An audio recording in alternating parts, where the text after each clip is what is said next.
gonna keep her moving on. I'm gonna run till I drop to the break of dawn. Never gonna stop till I see the light.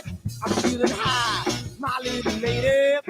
I'm gonna take her to the other side. You know I used to smoke too much. And you know I used to drink too much. Take a ride in my car, and you can get me high, high, high. You know I used to smoke too much. And you know I used to drink too much. Take a ride in my car, and we're gonna get real. Oh, I'm feeling good, my little lady. She's gonna take me to the other side. I'm feeling nice, my little lady. She's gonna keep me moving on. I'm gonna run till I drop to the break of dawn. Never gonna stop, she's gonna treat me right. I'm feeling good, my little lady.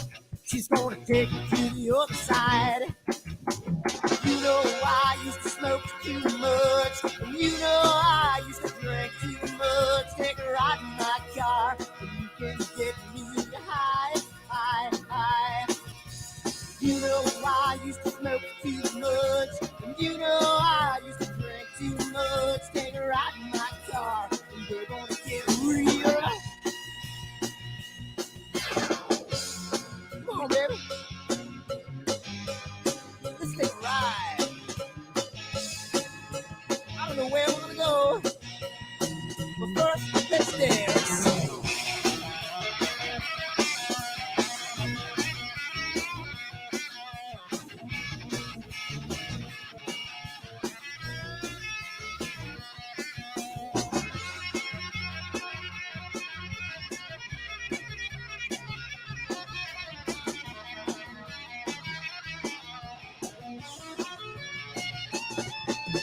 You know I used to smoke too much, and you know I used to drink too much. Take a ride in my car, and you can get me high, high, high.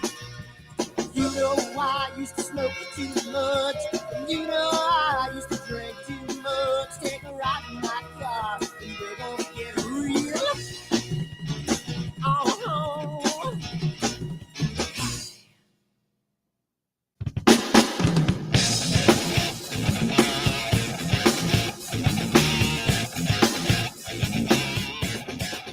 Hi everyone, Dan here, and I just wanted to put a little snippet about AstroWorld and what we do because I want to start getting the word out because I think it's becoming more and more of a giant community, and I want to get the word out to some other people. So what we do at AstroWorld is we hold astrophotography chats on Wednesdays at 9 p.m. and Fridays at 8 p.m. Eastern time. And we just talk astrophotography. Wednesday's more of a techie kind of advanced intermediate, and Fridays is more of a newbie kind of thing.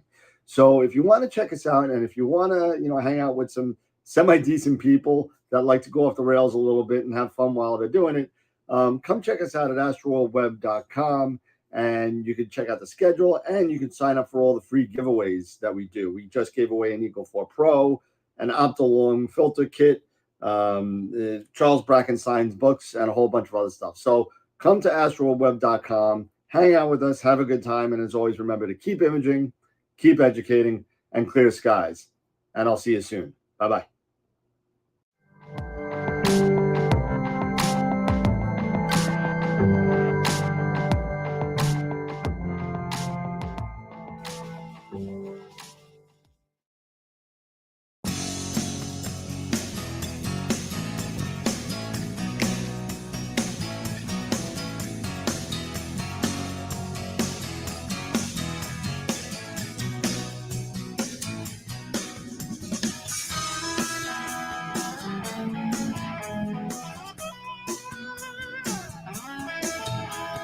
Deborah, things are becoming intense.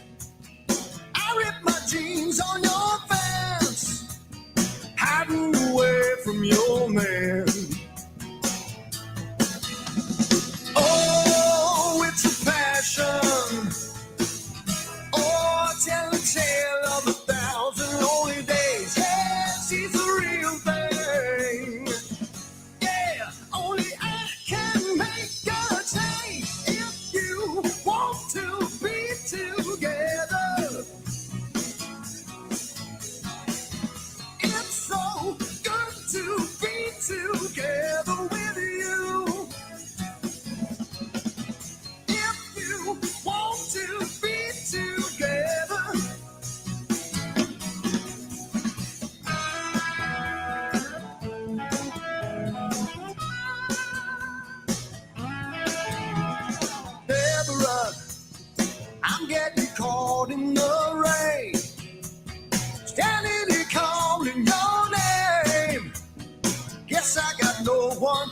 play. Yeah, it's a small town. Yeah, all the people turn and stare. Oh, it's a secret. Hey, let them see me. I don't care if you want to be together. It's so good to be together with you. If you want to be together.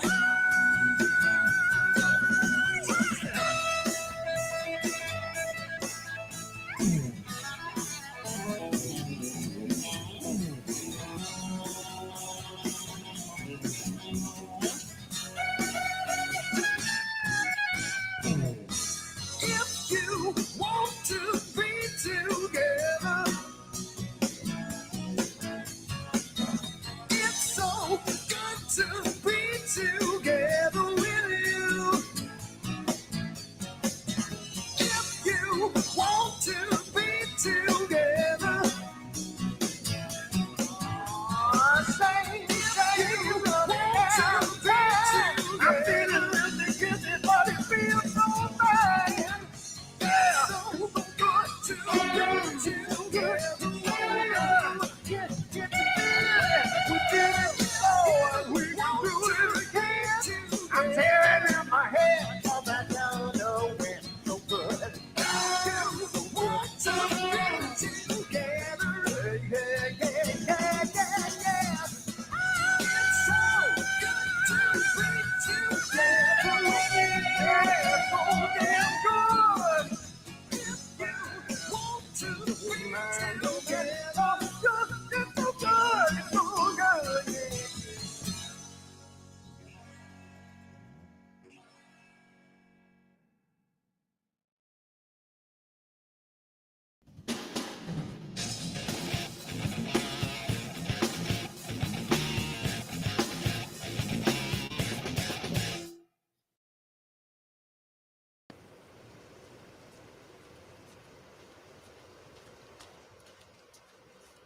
What the hell's wrong with my telescope now?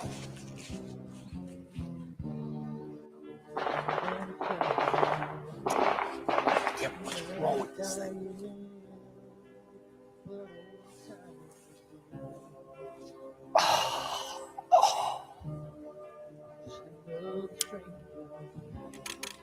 The lost Lone Ranger, can I break this spell?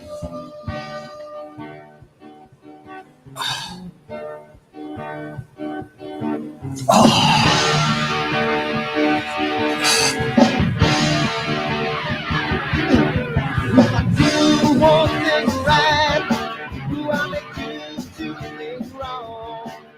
If I want to stand by the line, do I will always take the fall? If I go to the left, watch you leave from the right. I sleep all day long, then I'm breathing through the night.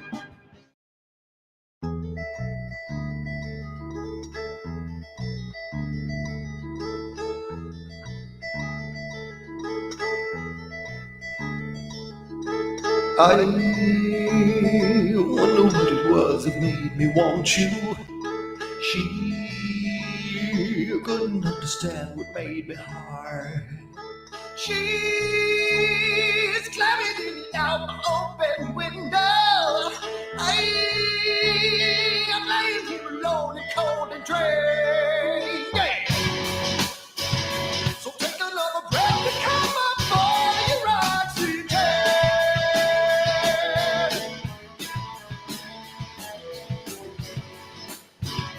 And now you wanna kiss the flesh and blood of every man, every man. And when the moon is full and the wolves will howl, she's where the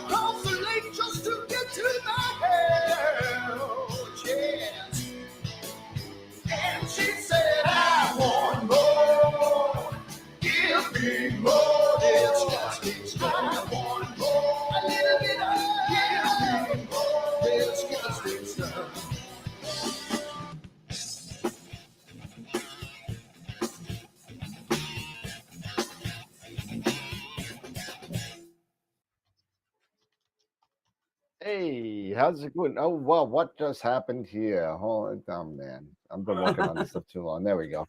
How's it going, everybody? What's going on? Eric's doing a little image train fixing, it looks like. But image train maintenance here. yeah, well, never put your back to the door, But yeah, tonight is going to be a really late. If you think we're laid back, this is going to be even a bigger laid back night because tomorrow we got Stacey Downton 2 p.m. this tomorrow afternoon. So really didn't kind of put anything together for tonight because this will be our second of 3 shows for the week. So it's going to be kind of relaxing, kind of just chill out, throw us your questions and hang out with us and talk about astrophotography. We'll see what the hell Eric's up to in the background. It looks like he's ready to throw something. So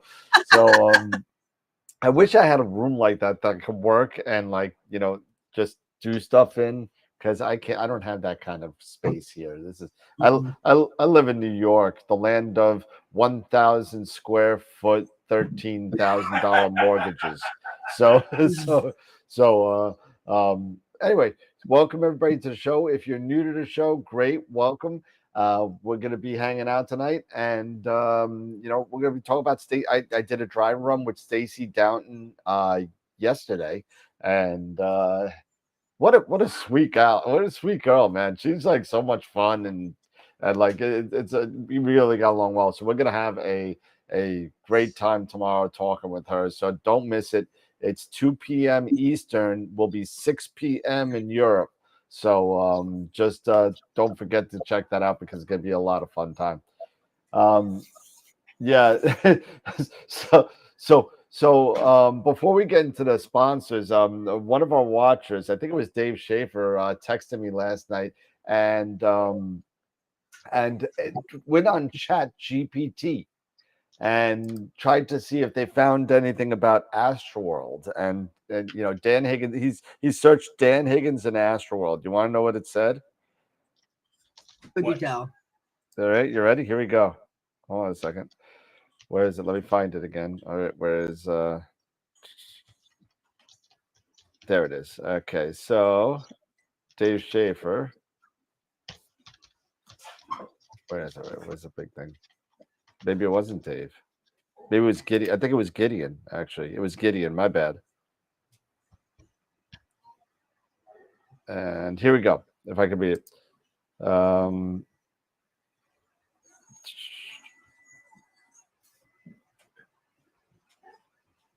there it is.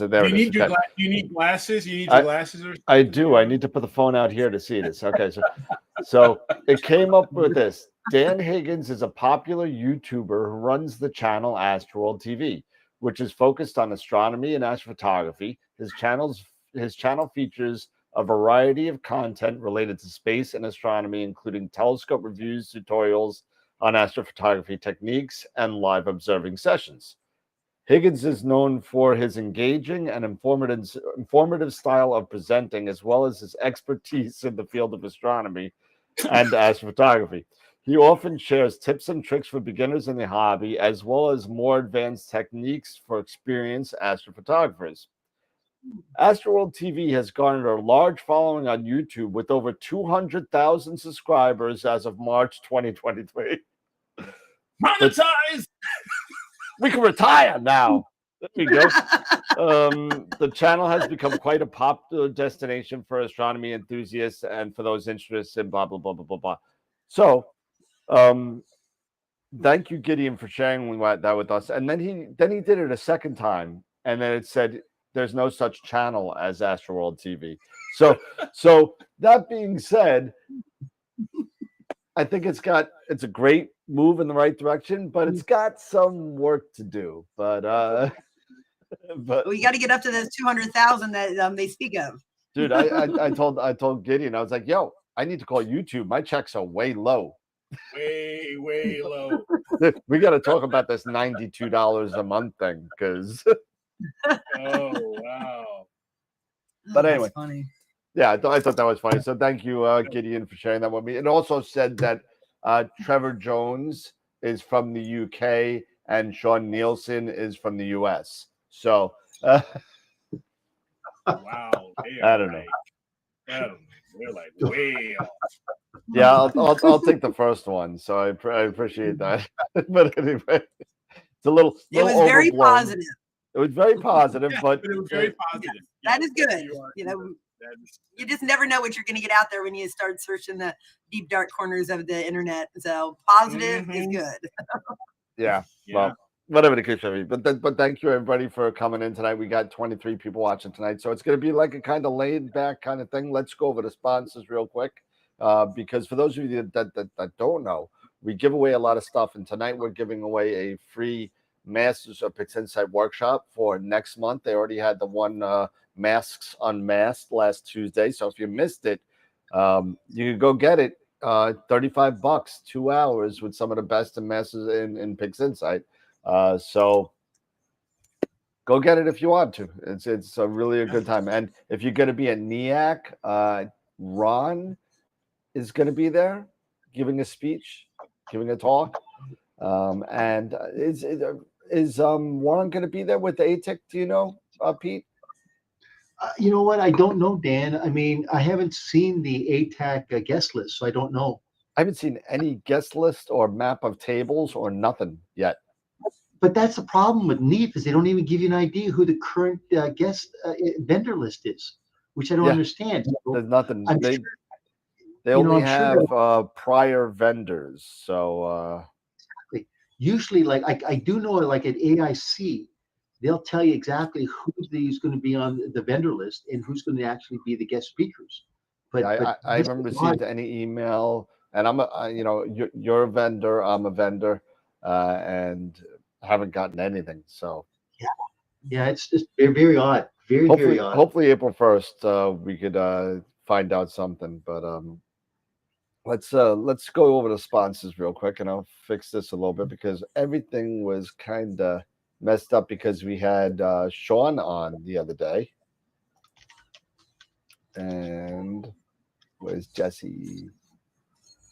Where's Jessie? There she is. There we go. And Pete's really small, but we'll fix that. Where's Scott?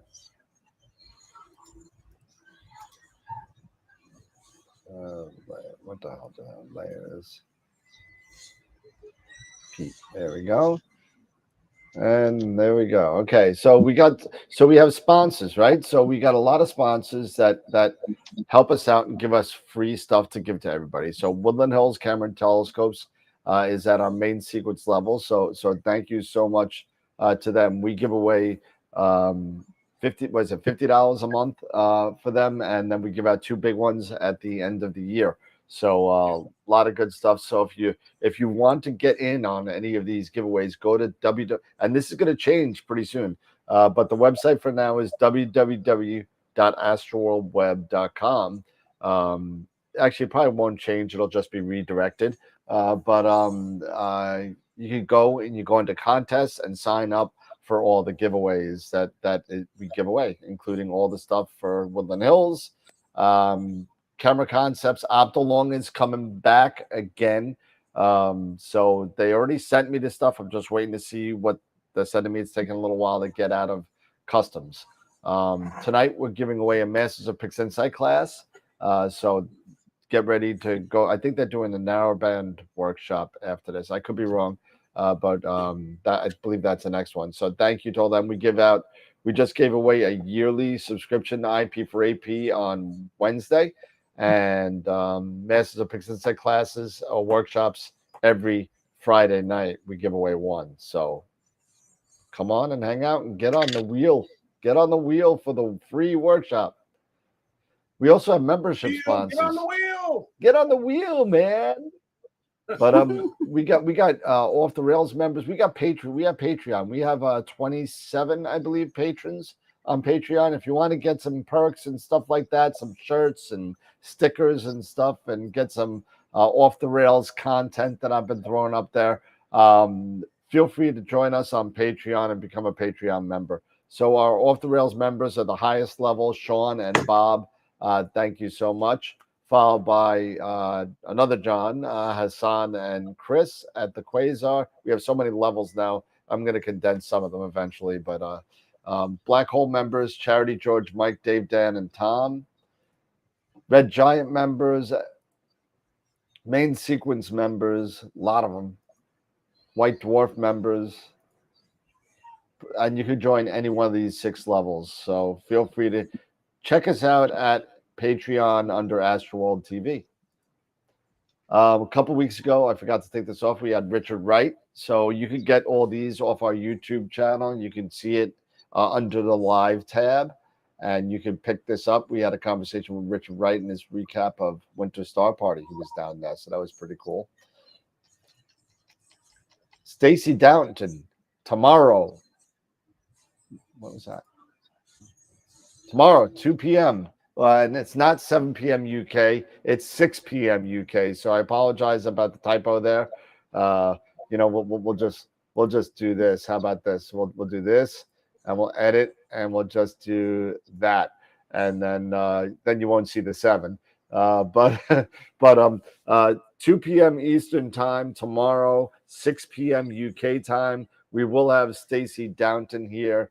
Astro says we did I did a dry run with her yesterday. I've been talking to her over Facebook over 2 years now, and trying to get her on the show. And first time we actually, face to face talking, it was actually pretty cool. So we did a dry run last night. It's gonna be a lot of fun to see what she's got going on with Astro says.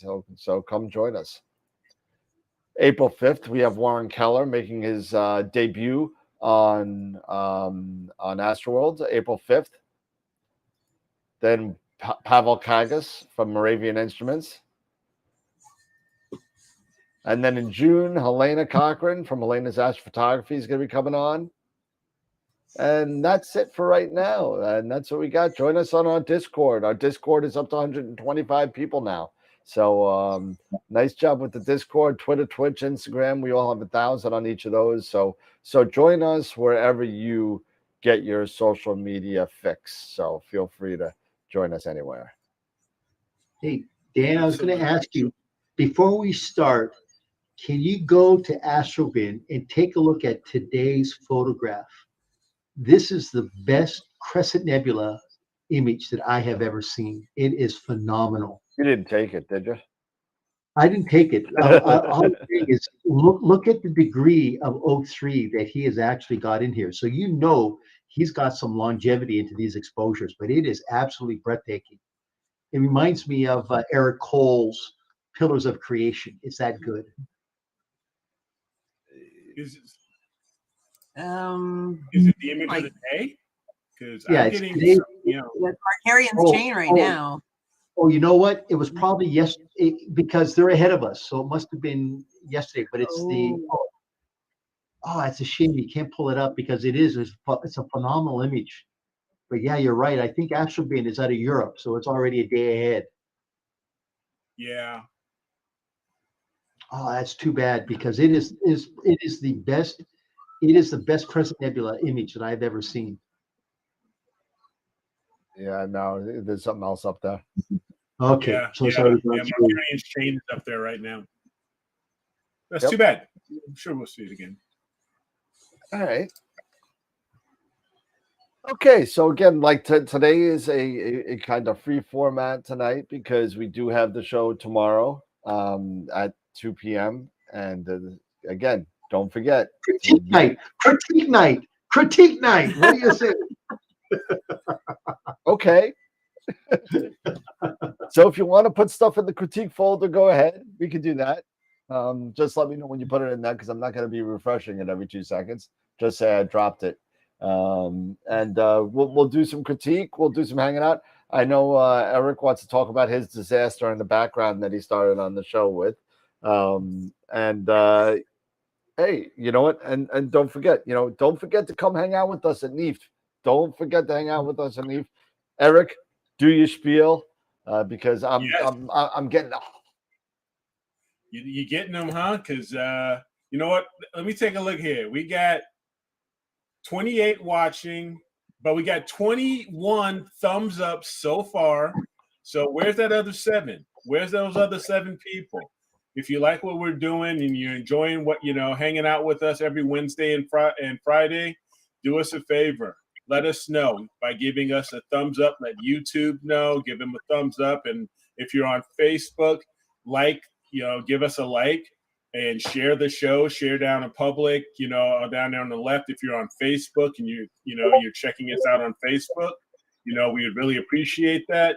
And as Dan said, we're on all the social media spots now, and and we're growing. So we would really appreciate everybody's support and and hanging out and having fun with us. So Hulk, smash that like button. Hulk, smash the thumbs up. So do what you got to do. Y'all know what I'm saying. So let's go. Let's enjoy I think we got number 126 on Discord, and his name is Demonic Machinist. So all right. So there you go. Welcome, Dominic. Demonic. Sorry. That's and, right. And I would like to I'm begging for likes. Hold it. Okay, so Dave Schaefer just posted something about the image yesterday. I mean, okay, so about that the Crest Nebula, NG 6888. I mean, is there a way that we can pull it up, because it is really just a phenomenal image? Where did he post it? He posted it on the chat, or? Well, maybe Dave Schaefer. Yeah, he posted on the chat. Maybe Dave Schaefer can look into that and find out how we can pull it up, because if there is a way to do it, you guys should see this thing. This thing is absolutely amazing. I haven't seen. He can put you can put a link on there. Okay. Yeah, because only the host can. So you can put links on there. But Dave, if you want to text me on Discord, I can throw it up there. Yeah, I mean, there's only certain images that really just jump out at me, and that one with Eric Coles, the Pillars of Creation, where he did that unique, purple with the ray. Oh, I got it.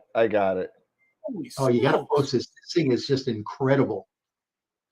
Let's see if I can make it a big one here. Oh my God, Emilio Frangella. I mean, look at the O3 in there. I mean, that is just an incredible image. Yeah. pull that up. That is really, really something. Oh my goodness. Is it somewhere that I should be seeing this? I'm not seeing this. There you go. Wow. Yeah. Okay. Yeah. Holy moly.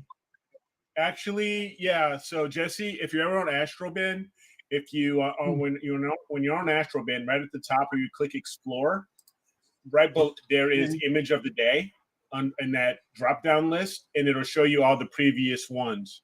Up here to explore. Oh, there it is. Oh my gosh, that is knock your socks off. Yow. Yeah, that is. I mean, look at the O3. Look at the O3 envelope. I mean, isn't that amazing? Look at that. That is something. That is that's C11 extreme close up. I love it. I mean, that is definitely worthy of a metal print right there. Mm-hmm. Absolutely. You know what I hate? I hate when people put up great pictures and put no data about them. I hate it. Yeah, I was just looking at it going, it's not saying how much, integration time there is. Yeah. And it's really interesting because if he's saying this is a C11, so it may be just a straight C11 XOT and not an Edge, an Edge HD, and he was using a 174 monochrome, which is one of the smaller ones, but with a larger sensor, but one of the smaller cameras, one of the hockey puck styles, and with a 0.63 Arizona reducer. So it could very well be this is a non-HD Schmidt-Cassegrain. So this also is a testament to what you can use, what you have, using what you have. And if you just have one of those non-Edge, this You know, this is a testament of what you could probably do. Yeah, That's that pretty is cool. just Really, that it's is really knock your socks off. Like amazing. That is. Yeah. Wow. That's That pretty is wild. something. That is really something. Impressive. Congratulations to him. Mm-hmm. How you feeling, Charity?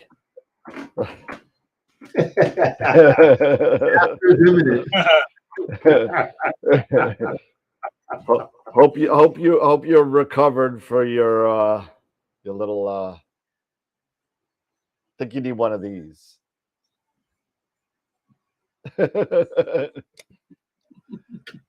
So Eric, tell us what's going on, buddy. You got some issues?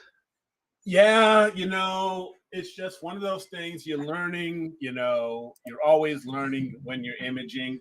And I'm working with the Edge 8 right now. And we've talked about this before about using the right, you know, having the right equipment, you know, to do the job, as well as we've also talked about, you know, image circle, right? And with the image circle of the 8-inch Schmidt Cassegrain, if I were to use this reducer here, let me grab it here. This is the 0.7 reducer.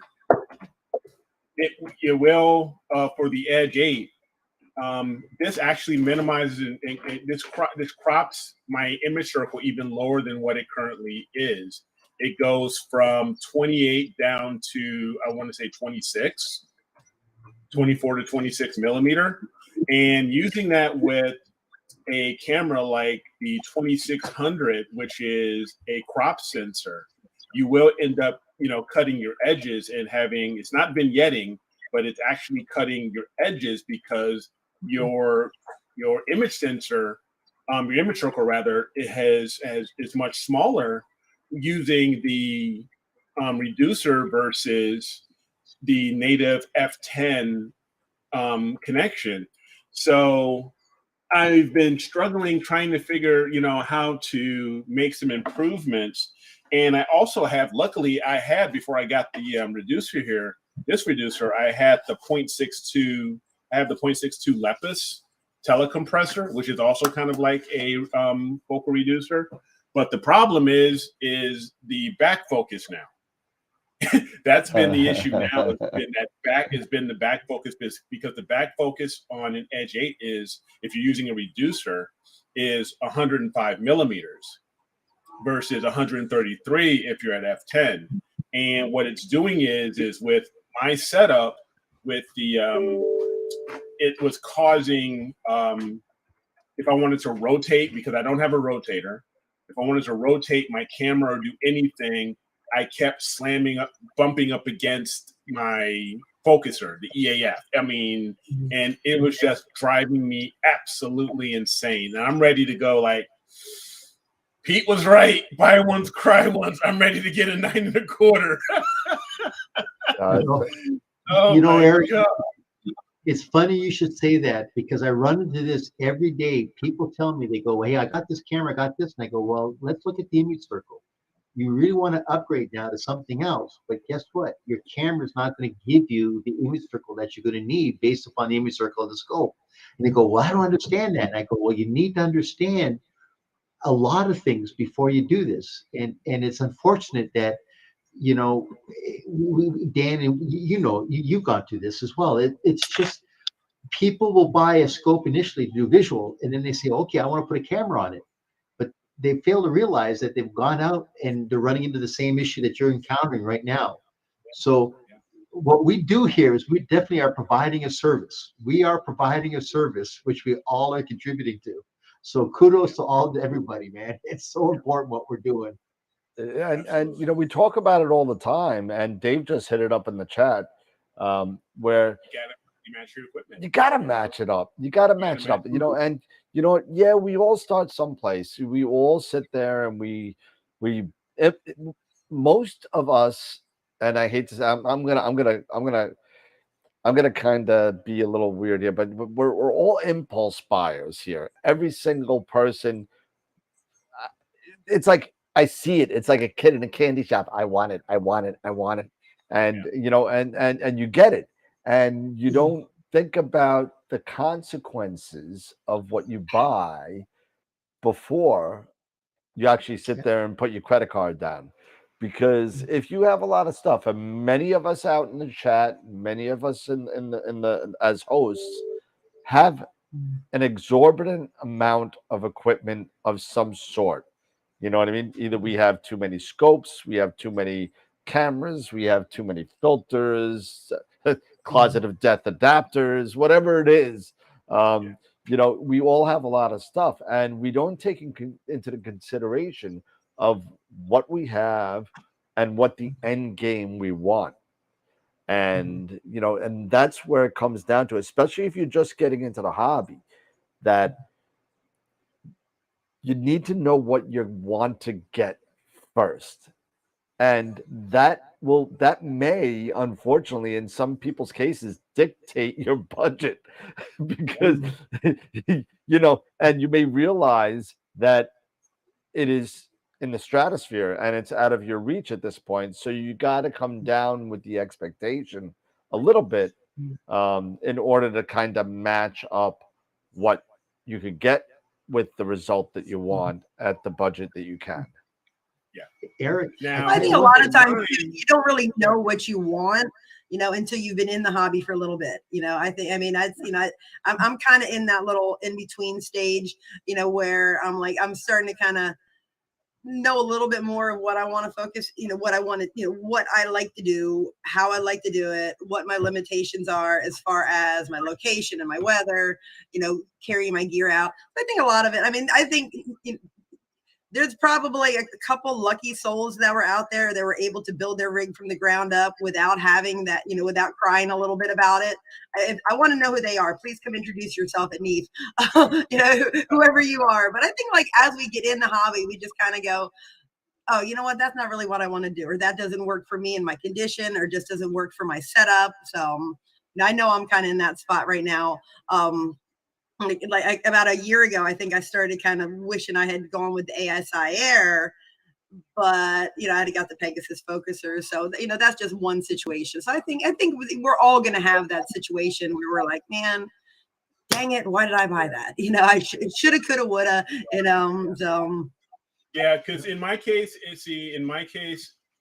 when I got I got the camera. That's my most recent purchase. Is the 2600, which is the crop sensor, because I got the Edge H Schmidt during COVID, and it was one of the few scopes that were available during that time. And at that time, also, I have the 533 and I have the 294, which all fit just fine because they were, the much smaller sensors. But now that I moved up to a larger sensor on my camera, now this is what I got to deal with. Yeah. So, Eric, I'll be honest with you. The 9 1/4 really is the sweet spot for Celestron. That is the best scope to get, bar none. Agreed. Better than the C11, C14, the 9 1/4. I would highly suggest is that if you got those cameras, you can't trade out those cameras. You've got a couple of the 8s, maybe trade in or sell one of those 8s and get a 9 1/4. I think that's exactly what you got to do. Yeah, that's exactly it. You'll be so much happier with that 9 1/4.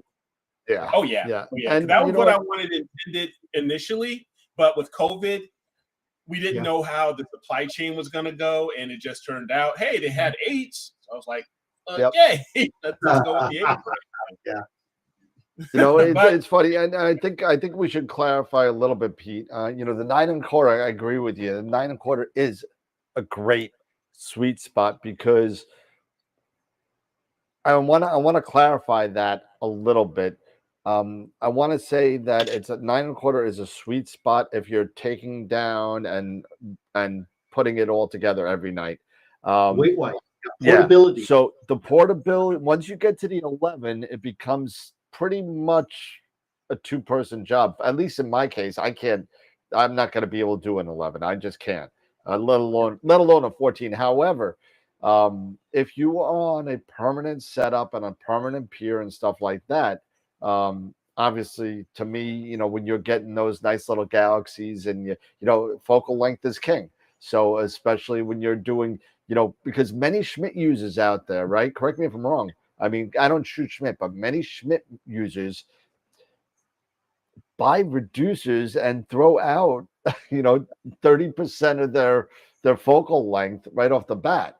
So, just to make the scope faster, and you need to, you can't shoot at f10. I mean, you can, but who wants You can, to? but you're talking like 10-minute exposures. Nobody wants to do f10 shooting, unless if you're doing f30 planetary, that's a different story, But that being said, if you're at if you're at a 14-inch and you're throwing away 30% of your focal length, that's not so bad considering at the large focal length it's at already. You know what I mean? When you're at a 9.25, you're down to an 8 with the reducer. So once again, this is somebody that's saying, okay, how do you say this to somebody that's getting into this hobby to do your due diligence? Because once again, he doesn't realize that, I got a vocal reducer if I want to do fast scopes. So I got to get below f10. He just knows that if I go ahead and buy a Celestron, it's going to be, or a Meade, it's going to be an f10. He just figures initially I'm going to start with maybe doing visual. Then he says, I'm going to slap a camera on there. But he doesn't realize that unless he comes from a camera background where he knows fast vocal ratios. Right. So you're absolutely right on that aspect. Is that this is what we do, is we provide this service so that when people are willing now to start thinking about, okay, I want to get a second scope or I want to get a third scope. Now you've got some very good knowledge to be informative, to make some pretty good decisions. And you're absolutely right. This is what we are providing as a service. So Dan, that's kind of what we need to really specialize. Is that with people who are getting into this hobby, before you drop your credit card, before you drop money, do your due diligence. And you've said it many times, Dan. Everybody on Cloudy Nights will give you 300 different versions of what you want. Believe me, you want to work with people that know what they're talking about. Ask them to send you photographs of what they've done, because you're dealing with people then who know what you're getting yourself into. Otherwise, you're just dealing with somebody that's just basically a sales rep that doesn't have a clue because they don't know what they're doing.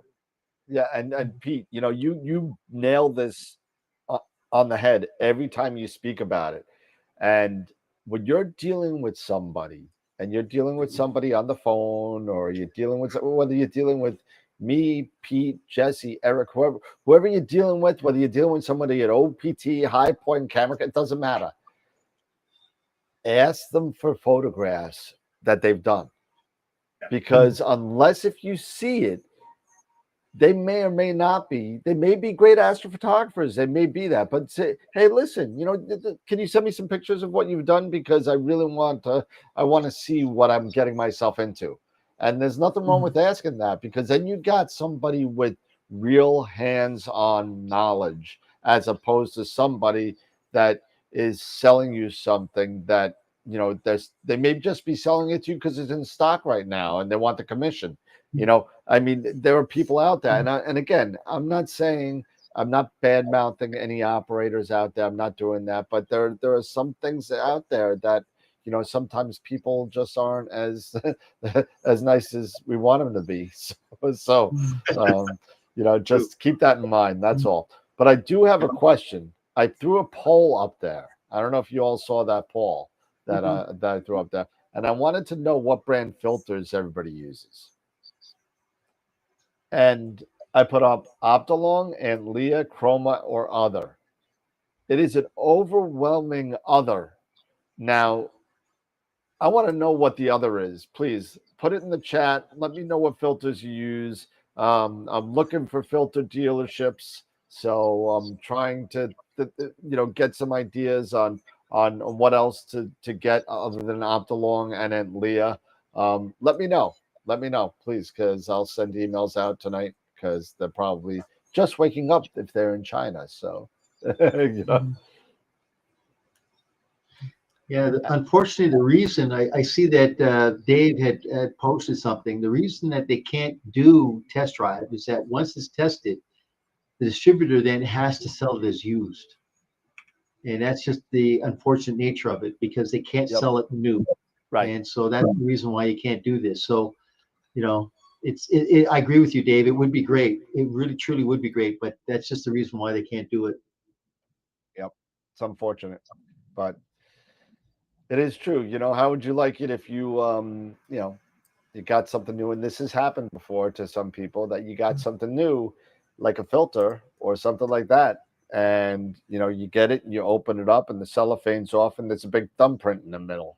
I mean, you know, so it's happened. It has happened. I've seen it happen, and you know, but I will not be doing a rental facility. Hell no, not with optics. You're crazy. Nope. Hey, Dan, I tell you, you've got the hang of this thing. Look at this. You got the scrolling bar at the bottom here. You've got the names all populating. You're really kind of getting the swing of this thing, aren't you? I'm trying. I got, you know what? I didn't have a chance to update the scroller, so it's the same as Wednesday night. But you know what? I figured out a way to hit a button, that 10-second intro button. As soon as I hit that button, it starts the scroller. It starts the recording of the show, so I don't have to download it from Melon. Starts the external and the playlist and goes to the 4-up or 3-up or 2-up. I just got to remember. That's why it went up to the 3-up in the beginning, because it was original 3-up on Wednesday night. Sometimes I forget to change stuff. You know, I need to start taking my Prevagen again, because I'm, you know, starting to forget some things. Okay, so I had mentioned to Dan before the show came on that the aurora was visible from Delaware last night, and I slept right through my alert. So I'm just curious how many mid-latitude souls got to see this last night. I did not. I did Just not. Curious. I woke up this morning and was, you know, scrolling, you know, Facebook, and spotted a young man I know that I've just that I don't know personally, but I've met him just online. He's a local weather, one of our local meteorologists, and he does astrophotography. And he had posted some photos. I jumped up like, what the heck? Very glad that I did not hear the alert, because I probably would have called in from work today, but. So I was just curious if any other mid-latitude folks. I saw here once in 2001, September 2001. I don't know why I remember that, but I do. So it happens. It does happen. I'm just curious. Somebody caught on to that. I seen lots of clouds. Clouds. I meant what I said, but yeah. So you know. I mean, I don't know if everyone's saying clouds and clouds and clouds and clouds. Okay, I'm looking at it now. Cloudy. We're at. Yeah, the photos that I saw. Yeah. My sister-in-law is in Virginia, and she had posted something that in Shenandoah. That's amazing, which is even, you know, just a little bit farther south than what I am. So kind of bummed I missed it. Yeah, no, I've been working so hard on getting the website up and running, and been working on all day. I haven't even had a chance to you know, I have 2 panels of the horse head that I was doing right before it started going over the house. Haven't had a chance to process that. I have what else? Thor's helmet I'm doing for the 1 hour. It skims the house now. You know, so I'm getting that. But hey, you know, it's all about the timing. And you know what, the clouds here is just so this winter's been horrible, man. It really has. I had 2 days back to back last week, and it was, I think, a Tuesday, Wednesday, maybe, or Wednesday, Thursday last week. That's the first 2-day stretch I remember since the summer. I think maybe late fall. I think it's second or third week of January since I've imaged. I mean, I've had a chance to tinker, but I haven't had a chance to image a thing. So I've got the 127 on. It's waiting. Yeah. It's waiting. Yeah, Wait. it's not been you know. I'm gonna forget how to do it. I am. I'm gonna do something stupid. I'm gonna get the clearest night, in months and months, and I'm gonna forget something stupid, to plug something in, and be like, no. You're gonna get a new focuser. You're gonna get a Jesse, new focuser. That's when what it's It is cloudy, very sexy. I'm telling you that. when it's cloudy, Jesse, this is what you do. You just don't do anything but drink wine. Mhm. I've got a couple. I've got my silly little hobbies. I mean, I always have something going on. I mean, eventually you're gonna see back here. Okay, so the Christmas tree. When the Christmas tree was up, every time it goes up. It's back in the corner here. And when I take it down, I say I need to do something different with this corner. And so I've got the 3D printer, and I've been making important things like toys. And then I just decided that I wanted to get some plants. I'm like, I'm going to get some plants. And I've killed my plants. So long story short, I have these macrame plant holders. Another one of these cloudy hobbies. I'm like, okay, you know what? When I was little, my nanny used to teach me macrame. It's having a moment again. So you can find macrame cord. So I'm going to make some macrame cord, plant holders for my plants. I killed my plants. So inside of my macrame plant holder right now, I have, hold on.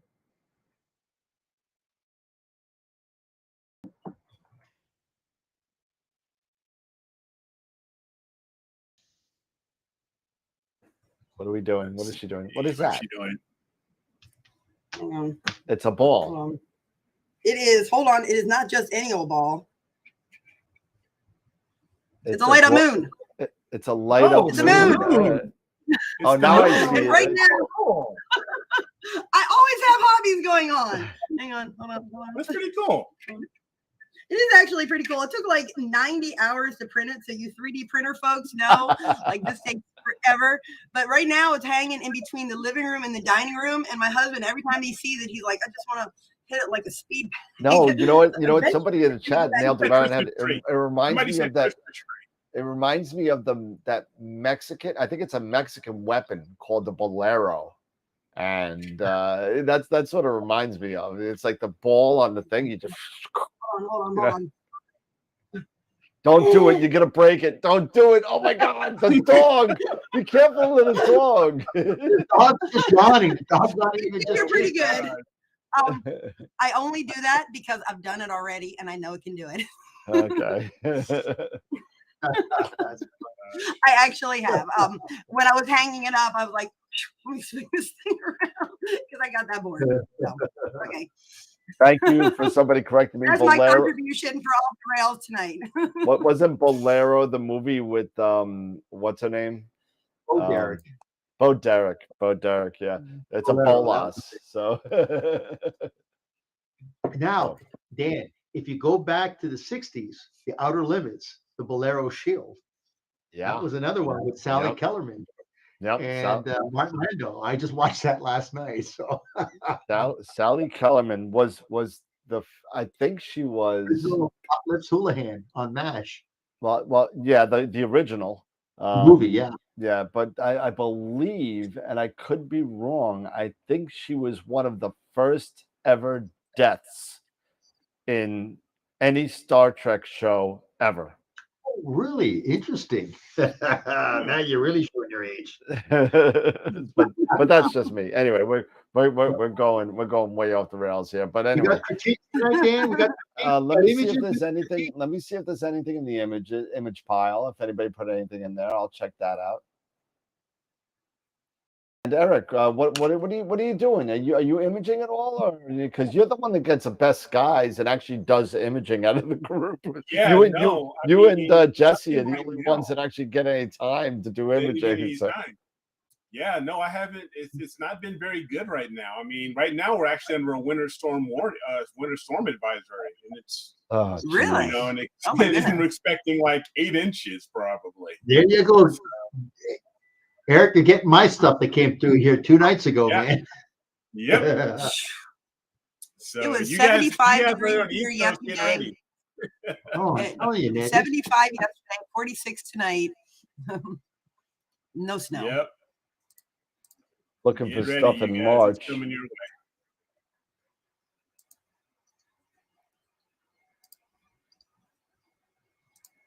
Anything in March? I see a March 17th by, I think we actually did that one though. March 17th? No, we couldn't have done that one.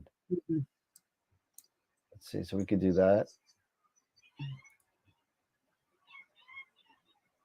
Oh, I'm sorry. I got to hang the moon back up. My cat is sitting there meowing for it. Oh, really? The cat likes it?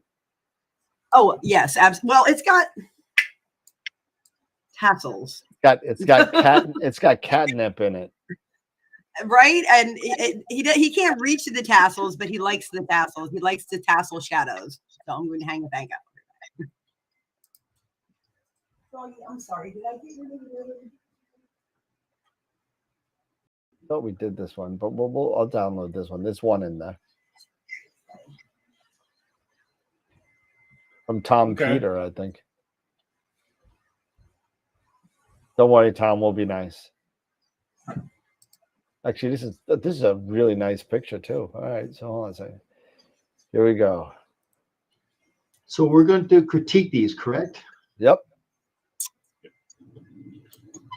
Let me turn off the playlist.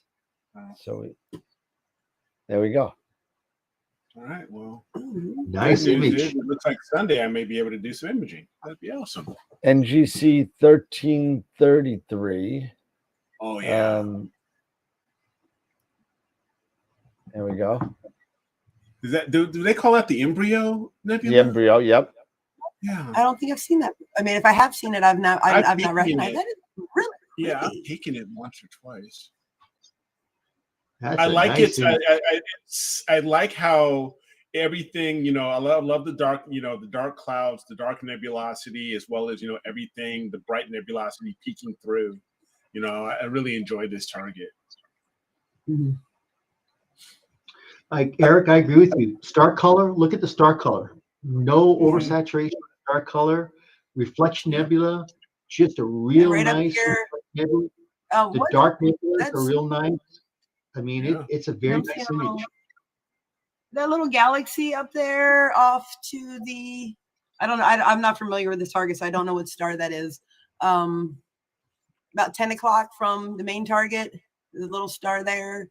And is that a little galaxy going down? To the right, to the right, to the right, up to the right. To the left, to the left. It's a little blue one. Oh, there's one. Oh, I didn't even see that. Right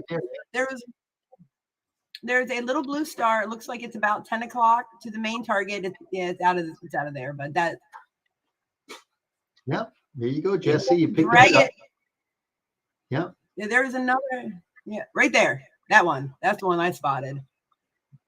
That's another one. And there's another one over here. Yeah. Where is this target located? Well, let's take a look. Why not? We'll bring up Stellarium. Let's take a look. This is really, hey, Tom, I really don't have a lot to say about this. I know you'll be happy about that. But, at least I'm not, killing you on the wire, the wires you had the other night. But this is a really great picture. I mean, it really is. I like the detail you got. I love anything like this. Is the same reason why I like Rho Ophiuchus. The blue, the yellow, the reds, the color tones that are going on here. I just love them. There's a lot going on. There's a lot all packed into this. I love it. And it's just the post-processing techniques is very good on this. Very, very good. I mean, look at the background. It's not a completely black background. It's just a little hint of blue up there. If you notice in the corner, the upper right. Up in here. So, yeah. But I mean, the upper right. Look at the upper right, Dan. It's just, most people kind of go for. I think there's a bright star over here that's reflecting in on the right over here. And we'll take a look and see, because I don't know. I'm going to bring in Stellarium right now. And here is the embryo, and it's right there. I'm sorry, right here. Whoop, right here. And we'll go a little closer. And there it is. And that's the bright star I was talking about. Or maybe this one. But there it is. And if you want, I'll put in. I'll put in the I think lines. this is in Perseus. As I'm looking. I can't read it. I like that, I see a lot of times people will crop out these photos just to show the main target. And I like it when they don't. I like it when you don't crop that out and you leave all that nebulosity in there. I mean, that's, nice.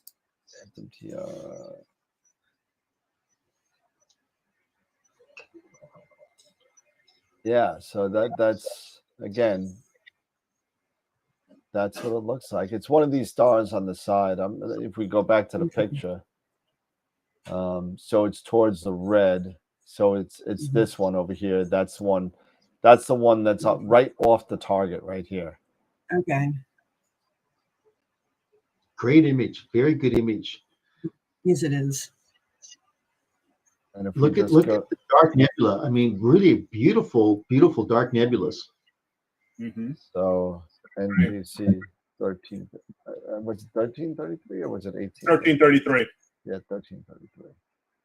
Yeah, 1333, and yep, constellation of Perseus on the border of Taurus and Aries. Gotta love Wikipedia. What focal length was this? I don't know, Tom. Tom's in the chat. Let's see if Tom, it's an amazing photo. What focal length are you using? oh, sorry. 660. Thank you, Eric. Okay. Yeah, and that's 17 hours. Wow. Great amount of data. Really Yep. great amount of data. Yeah. Really good. At Hey, 660, that is awesome. Tom, what's your Bortle? What was the Bortle skies on that? 127. Yep, NP. So that's a Telview. But what was the Bortle skies? 4. 4. Okay. 4 to 4. That's why we now hate Tom. Now we hate Tom. Guys, I'm moving up towards 6 now. I'm moving up towards 9. I mean, I'm waiting for double digits. I want to be the first double digit Bortle area. That's what I want to be.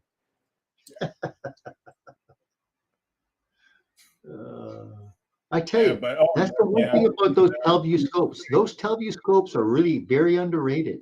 They really are. I mean, they really are. And they you know are what? Very underrated, man. I'm telling you, that 127 and the 101 back here, Yeah. they are very underrated scopes, man. The construction, the optics are phenomenal on these scopes. And you know what? And I hate to say it, and I know I'm going to get yelled at because he's probably watching. They do such a great job of marketing their eyepiece and power mates and stuff like that. They do such an awesome job because they are the creme de la creme of eyepieces, as far as I'm concerned. Now, that being said, if you think about it, it's just a hop, skip, and a jump from the optical critique of an eyepiece to a telescope. It's just a little bit bigger, right? If you think about it, it's the same process, maybe a little bit more. Maybe I'm limiting because my knowledge of glass and stuff like that is not great, but they don't do a great job of marketing their scopes. It's not their bread and butter, I don't think. And I think their eyepieces are, the power mates are. It's a shame because they really are. All the photos that I've seen at it, even the standard Teleview stuff, not even the IS, the imaging scopes, they're outstanding. They are amazing. And what's interesting is to kind of like, remember when you used to buy a car and you'd close the door and you'd hear that sound? It's the same thing with telescopes. If you notice the tube, you get your fingernail and you click against that fingernail. There's a major distinct difference between an ES scope and a Telview scope. It's like night and day. And that's the build quality of scopes when it comes to refractors, is that you just look at the quality of the construction of the tube, because they use such, and I'm not bad mouthing ES, but they use such a very thin film for the construction of the tube. Whereas if you look at Telview, it's incredible. It's just a solid sound, and it's like night and day. But as you said, they are very underrated. And I'm going to say the same thing with Borg. Borg, once again, The Borg scopes were made by people that actually worked on Canon, and they actually went and they developed the telescope. The Borg 107 that actually Yeah. has the 3-inch rack and pinion feather touch focuser. That's another underrated scope. That's phenomenal. It's an APO. Both of these scopes are APOs, and they're phenomenal. I mean, it's just awesome. I mean, they're really good, and I'm trying to see if anybody has emailed me or done anything. But that's the only picture we have right now in the critique. If anybody wants to drop anything, please feel free. I'm gonna move a lot of the stuff into the previous because there's too much stuff in there, and everything's from February with the exception of that one. So it is clear for pictures right now. Just feel free to drop them in. But I am dying right now because you know what? I'm dying to get my first real project done with the AP scope. I'm just dying to do it. But I have such. Are you actively working on one? And it's I am. But it's getting late, so it's not going to be finished. I was trying to do I was trying to get Thor's helmet. Thor's helmet is one of the few objects left that I need to get to do my astrophotography meets DND, collage that I got going on. But it's one of the ones that I wanted to get. I do need to get Medusa. I do need. I might wait for it. I might try and see if I could scam a 9 1/4 somewhere to do the cat's eye. Do that. And there's one more that I have the wizard already. I have there's something called the Northern Dragon, and I'm gonna try and get that. It's very I think I've heard of something. yeah, it's very H alpha. It's very very dim. But it's pretty cool. Okay. But the summertime's coming. Now that I got a scope and I got the back spacing corrected, and everything is taken care of, I think I'm ready to get to go. The problem is that I don't have a long focal length telescope anymore. My longest right now is the AP scope at 870.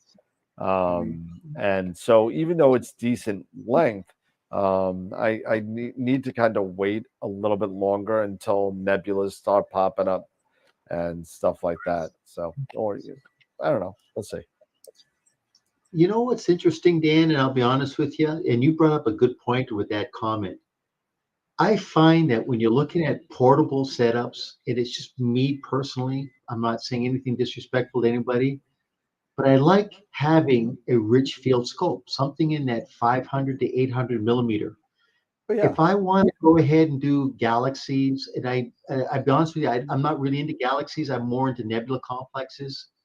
You can kind of get a remote observatory for that long vocal length setup. But there's just something to be said about getting a real portable setup, setting it up, getting out there in the summertime and just enjoying the hot summer nights and just watching the Milky Way roll overhead. I understand most people go to bed, but I don't know. I always stay up and I kind of get my binoculars. I start looking for, bolids or shooting stars or whatever. I can't go to sleep. I'm fascinated. And then next day I have a couple of cups of coffee and I'm wired until the following day at 6 o'clock when I'm ready to go to sleep. But there's just something to be said about getting out and just having a portable setup. I love those wide field scopes. They're so lightweight, and I think that's what it's all about. and I am so excited because this summer is the first, spring. Well, even spring, summer. I have my permit to go to the state beach that we go to, and even though it's not great, it's still probably about a Bortle 6, I would say, out there. But when you're That's a looking, vast improvement of what you have. oh yeah, well, and it's only a half an hour away, but it's only in the south because you're looking over the Atlantic. You know what I mean? So you Yeah. you look to the north and it's probably still about a 6.5, let's say. So the low west up to about 40 degrees is shot from New York. But but that's okay. I got the south, but I am super stoked to go I'm just waiting for the pier extensions for the Pegasus to get that 130 out to the beach with the pier extension so I don't break anything. And just go there and do like 3 hours on something, 4 hours on something, and that's it. Or go there for a couple of nights and get some HOS and just do an SH kind of catalog thing and just do that kind of stuff.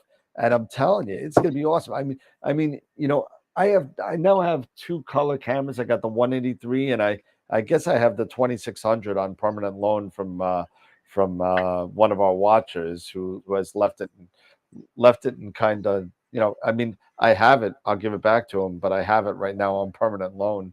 The same one that I borrowed back in Cherry Springs last year, Jesse. But hey, it's going to be pretty cool because I have the Pegasus, I have the scope, and it's super portable, and I don't have to set up. I hate to say it, I don't have to set up the EQ6R anymore for anything because it's just the EQ6R is like the weight of the Pegasus and my 130 all put together. Yeah, and having these newer mounts that are out now, like the Nix and the AM5, these smaller, lightweight mounts, but have a much heavier payload than you would expect on them. It's pretty nice because you're right, they're ultra portable, and you can just grab them, and a lot of them you can get those carbon fiber tripods to put onto it, and that's just as light, and and you just get up and go. It's not a problem. It's great for star parties, and just getting out and going to those dark sites. Last weekend I went to plug in, and again I have an image, but I've been playing around just trying to tweak everything with the new computer on there and everything. And I went and I plugged it in. I plugged everything in. Let's say last Friday or Saturday. No, it must have been Saturday or Sunday night. But anyway, the mount did not turn on. I was like, oh no, my mouse died. And I was like, I had a moment of, ooh, I could get a new one. But then I realized I had unplugged the extension cord on the other end. So I was like, oh man. And no, of course I'm happy it's working. Don't get me wrong. But for a moment, it was just like, oh no, I gotta get a new one. And I'm like going, okay, but wow. As long as it keeps, it's good that it's still working. But yeah, there for a minute I was kind of having visions of the Nix. But you know what? Hey, we have a Pegasus dealer, literally right here. Yeah, we do. So and I'm getting ready to make, just so everybody knows, I'm ready to make my first Pegasus order. So if anybody wants anything from Pegasus, let me know because I'm going to place my order soon. So we got some pictures in here. We got one from Dave Schaefer, and then we got a seagull and a tadpole, I believe. So let's take a look at this guy real quick. Here we go. There we go. This is Dave Schaefer's M51. And I'll turn off the playlist while we got this on, so we don't have the scrolling thing. There we go. All right, Dave, what do we got here? So we got M51. Let's see. Let's zoom in a little bit, and let's do some lovely pics of peeping. That's some good detail. I would say, maybe some more data, but it's really nice. And maybe if you, I just would like to know what is he using? Is it give me some stats? I think that's my old scope. I think that might be my old scope. He says it's an RC.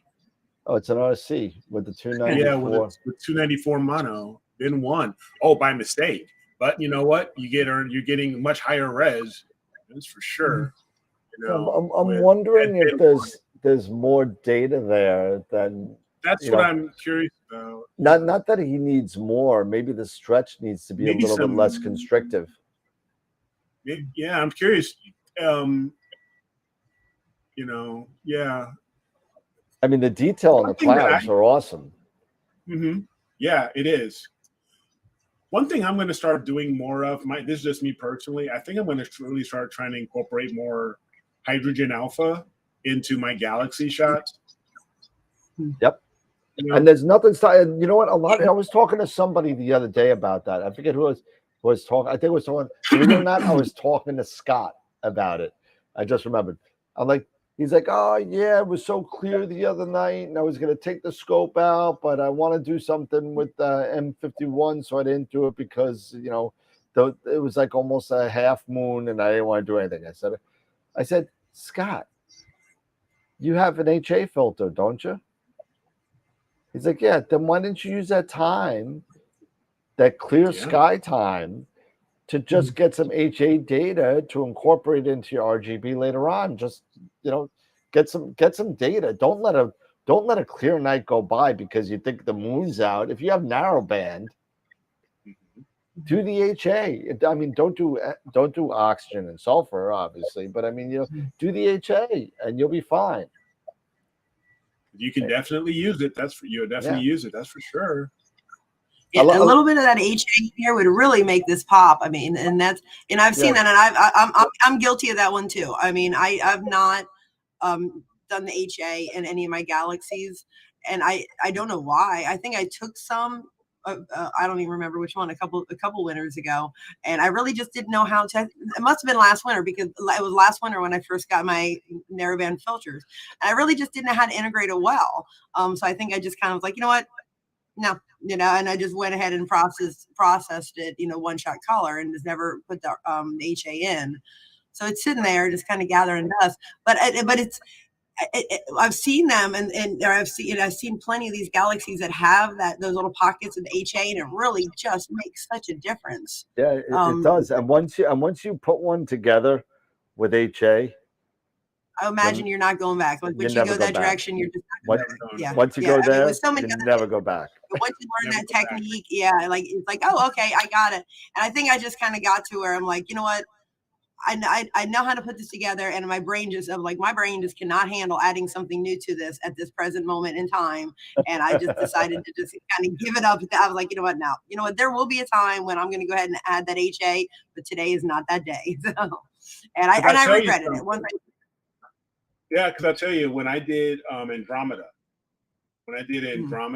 and I added HA to it, you're absolutely right. It made it pop. Mm-hmm. Yeah, I'm trying to think what it was. Yeah, I don't remember. I think Dave Schaefer wanted me to look at that image, but I'm going to ask you to zoom in. I want to pixel peep on this because he's got a 2.3 image scale, and I want to just take a look to see what the stars look like if we go in there. So far the stars look very good.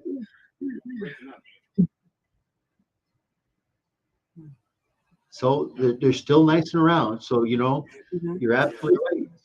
He's got a 2.31 pixels per. I'd say he's a little over. I mean, he could probably get away with it. Yeah. I mean, once again, look at that galaxy right there. Look at that galaxy at the 11 o'clock position, right there. See that small one? Right. Oh. No. Go to your right. Go. You see your hand? Go to that right, and you see the bright star right above it. Right above it. See that bright? At the 1 o'clock. Yeah, bring it down. Okay. Now scroll down. Scroll down. No. I'm sorry. Scroll up. Because I want to show you this galaxy right here. You see that galaxy right there? Yeah. So you know what? 2.3. Once again, that ID that we say between 0.7 arc seconds per pixel to 2, you can, that's not. What's the word I'm looking for? That's not It's that's It's a not rule of thumb. It's a rule of thumb. It's a rule of thumb. It's a rule of thumb. You're right. You can push that to about 2.5, but once you get above that, you're going to start to notice your stars are going to get really kind of blockish looking. So, Yep. so just use that as a rule of thumb. Cool. Awesome. We got two more in there. We got this one. Ooh, look at that. Beautiful. Look at that. Look at that boat shockwave. Look at that boat shockwave. Isn't that amazing? Yeah, that's nice. That is sweet. That is a nice image. Look at that. Look at the stars. Go in. I'm not going back in. It looks too good from back here. You know, but let me tell you something. When you this is a great picture. I love it. Forget about what I just did. I didn't want to just do it because that's what we do. But this is a great picture. And could it use some either drizzling or better resolution? Yeah, because as we saw with the stars, you can start to see them getting it's a little bit undersampled. So you're probably at like you're over that 2.5 where Pete was talking about. So I'm wondering on the pixel scale here, and I know you're in the chat, Jay. So please feel free to give us some stats on it because I love the picture. I think it looks beautiful, man. I think it's great. I think the star color is awesome. I think that the color tones that you use that go from the blue to the purple, I love. You got tinge of purple here, tinge of purple here, and tinge of purple here. I love it with the blue and the gold. I think it looks great. Absolutely. For a wide field image, that's a great image. Yeah, Yes, it is. for sure. That's a reduced size image. That's why. I gotcha. There you go. Okay, so let me tell. Hey, Jay, great picture, bro. This thing is sweet. I love the colors, and I think he's got one more also in here. Why aren't you in the picture of the week, Starlancer? I don't understand. Why not? Oh, here we go. Ooh. Ooh, ooh, I love the colors. Ooh. Hey, I tell you what, man, we got phenomenal members that take phenomenal images. Yeah. Honest to God, man, we got great photographs here. This is incredible. Look at this. Great example. Unbelievable. Really, And I love that. I love the shades of blue and the teal, and it just really just pops and it's glowing, and I just want to jump in there. I agree with you. It is really, really nice. Hey, Dan, I have another request here for a topic for a viewer membership presentation. I'm going to actually ask any of our members that would be interested in presenting to the collective their workflow technique. Okay, we could do that. Absolutely. I think it's a great idea because all the members would be interested. They see these images. Let's have them present what they do. Let's actually ask them to present their workflow technique. That would be great. That'd be awesome. I mean, I know we had a couple of people out and kind of did it. But let's see. Sorry. There you go.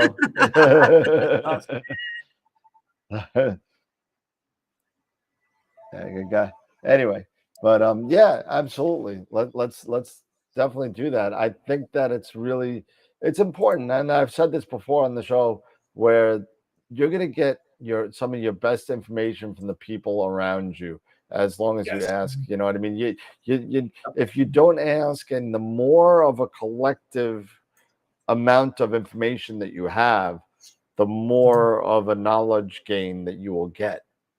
And I think that's a really, really good thing to do. So yeah, why not? I'm still waiting for Dylan. I hope Dylan's all right. I mean, I haven't heard from him in a while, but we had Greg Stocks on talking about his workflow, basically orientated specifically for Photoshop. But as I said, this is where a lot of people, they get good data, they do the registration, the stacking, the calibration, but their weakness is in the post-processing. So you're right. I mean, let's get the active participation of the membership into this. And I think that we should actually ask 2 or 3 of our members to do a presentation on their workflow. If they don't mind, I would love to see who would step up and actually want to see out. I would definitely like to talk about it. Yeah, absolutely. Not a problem. Yeah, I would love to see. I would love to see that. I mean, I would love to see what you guys do. Like Dan, I think with you got on one time with me a couple years ago, like last winter when I first got my mono camera, and kind of helped me out with a couple little things. But I'd never really worked with anybody. I mean, I just kind of do my thing, and who knows whether it's right or wrong? I have no idea. I mean, there's probably 1,000 different things I could tweak to make it better. But I think that's for all of us. And Yeah. I would love to see what you guys do. You know what I would love to do on a show, maybe get some data, because I'm gonna go on there right now, because we're gonna go to Telescope Live, right? I'm gonna go on there because I've been paying for this for 2 years now, and I don't even know. I don't use it. I've been paying $19 a month for the past 2 years, and I don't, right now I have how many credits? I'm waiting for it to load up. It's so many, it's taking a while to load up. So let's see. And it's not loading up. Load up. I don't know. I got a lot. Maybe we should get some imaging time from them, and maybe we should do a workflow together live. Yeah. On what we do, all 4 of us, and just sit there and just kind of talk through the whole thing, and just kind of see like, okay, so this is what I do, this is what you do, this is what you do. Let's see what we can do to take a look, because I imagine every one of us has something that the rest could take from it and add to or tweak a little bit, and that actually would be a great show to do. And we could do like a whatchamacallit, like you could log into my system and you could take over the computer for one section and then go around and have a conversation, whatever.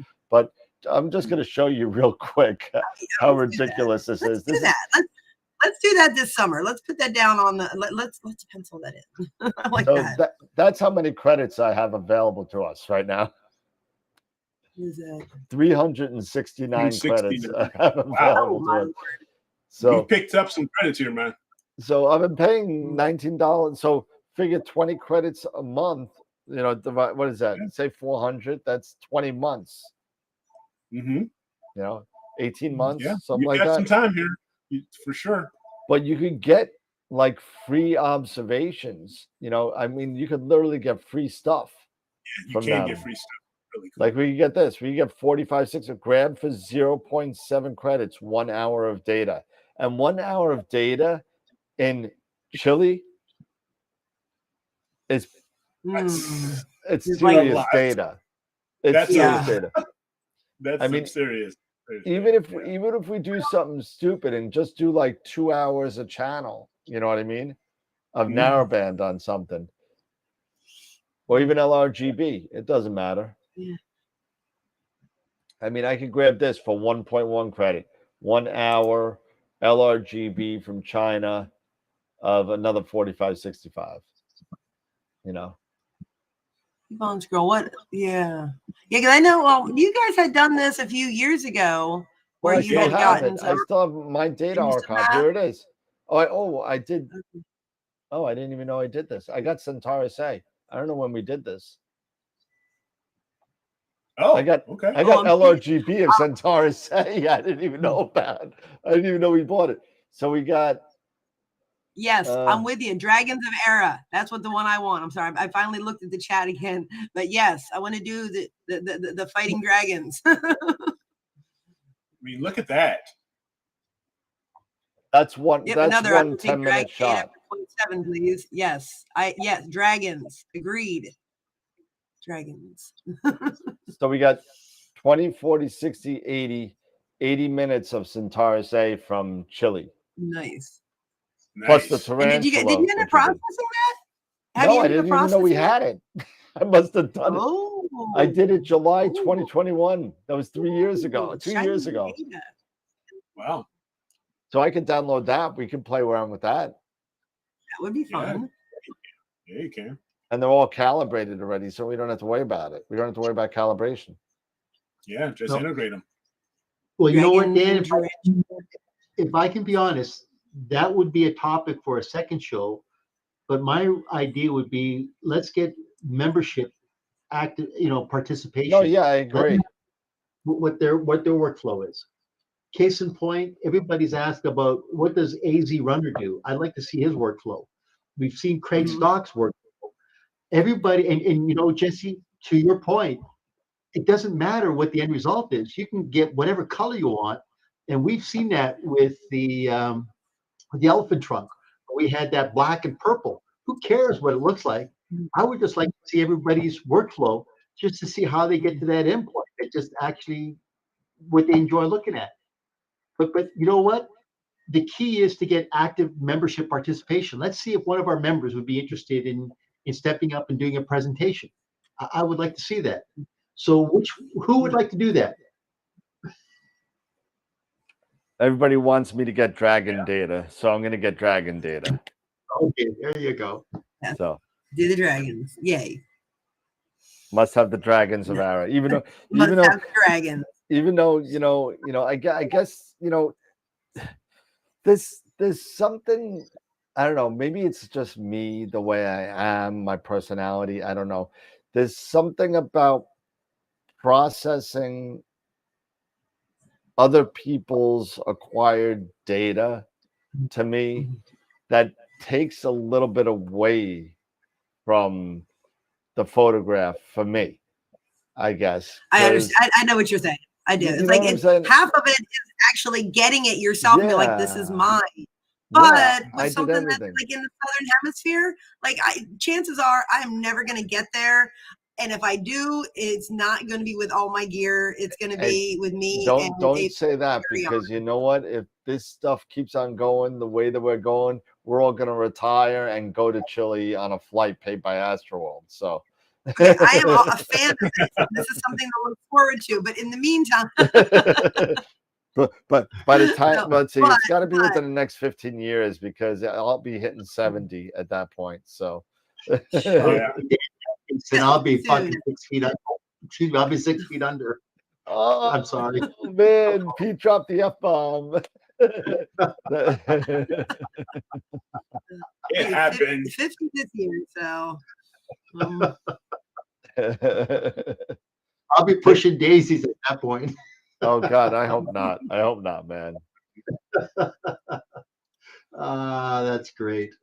This is so much fun. Yeah, no, I mean, no, listen, and we're so I for those of you that haven't kind of checked us out over the last week, I got some giveaways that are not giveaways. I'm going to be doing raffles, and the raffles are going to go live. Listen, when I put the raffles up, you need to be at NEAF to win these. This is a NEAF only raffle. Okay. So if you're not going to be at NEAF, unless you want to be nice and give a donation and not win, that's fine. But you have to be on site to win this. And we're going to have some cool stuff. This is I know it's tough to see because it's a little wine tumbler with the AstroWorld logo on it. We got a coffee mug that they screwed up. It's straight on instead of to the side. I don't know, but so we got that. We got I won't put it on my head and model it for everybody. We got the AstroWorld beanie kind of hat. Beanies. Nice. And the mega, if I could get it. Yeah, the mega biggest mouse pad you'll ever want right here. There you go. Okay. Nice. I remember when I got the it's still sitting right here on my desk. So I'm not gonna lift it Mouse up. mat. Really big, Yeah. big mouse mat. Yeah. Yeah, the mouse mat's cool. The mouse mat's cool, but it's made to cover your keyboard as well, right? So Yes. so it's kind of for protection of the. This is just a big effing mouse pad, 15 by 15. But that and whoever's at AstroWorld, I'm going to be asking. There's going to be one calendar where I'm going to get all of the members, like the hosts that are there, and any of the presenters from AstroPalooza that are there to sign their autograph on one of the calendars, and that's going to go. And I think also, Dan, anybody who has their photo in the calendar for their photos of the month, if you happen to be by NIEF, you should come by and sign it as well. Absolutely. Yeah. So if your photo is in there, come in. John Hancock. There. Yep. I'll have a nice white Sharpie marker so you can sign. So that'd be pretty cool, I think. Nice, man. That's good. I've reworked photos from the last critique right in the Josh Kovac submissions folder. Let's see, Josh. Let me see what you got there. Yeah, okay. He reworked some photos. All right, yeah, cool. Let's see. Josh, you're special. You made your own folder. Is that what it is?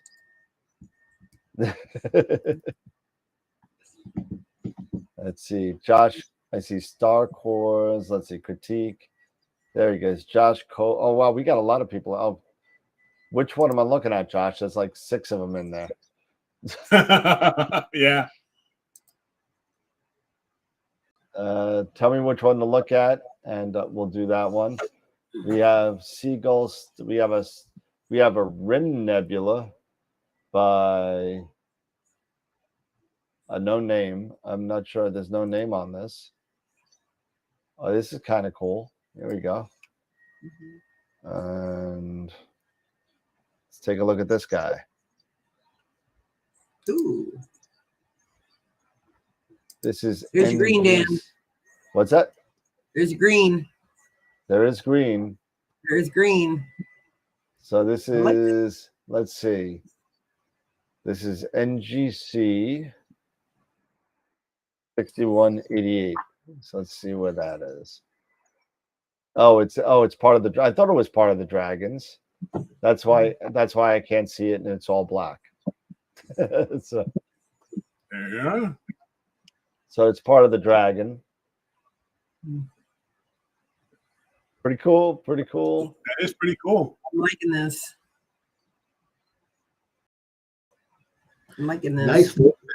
Nice post processing. Good detail. Good color. Good star color. And I like the glow. I just love the glow on the top of yeah, right there. Yep, the halo. The halo. I love that halo. That is so nice. I haven't been able to get that on any of my images. It seems to just get like washed out or something. I don't think washed out is the word I'm looking for, but I just love that range of colors from the purple all the way down to the green that Dan loves so much. I'm gonna come out with a picture with no green, and then you guys are gonna be shocked. So we will. Yeah, we will. Dan, can you go back to that image, please? Oh. I just want to see something here. This just caught my eye. Look in the bottom right-hand corner. Notice there's a dark nebula, but look at the stars kind of shine through on that. Is that something? Like, yeah. I don't know. Isn't that something? Yeah. Usually most people would assume that the dark nebula would inhibit starshine, right?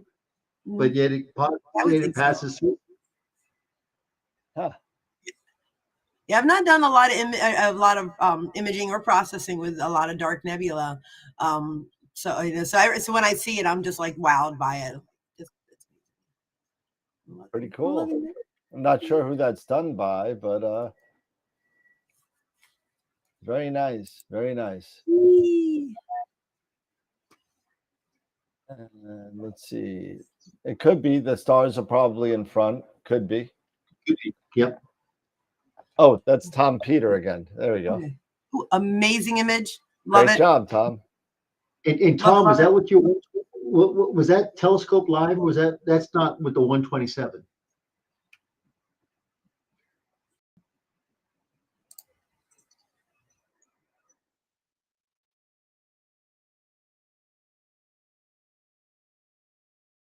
I'm waiting for an answer. That's okay.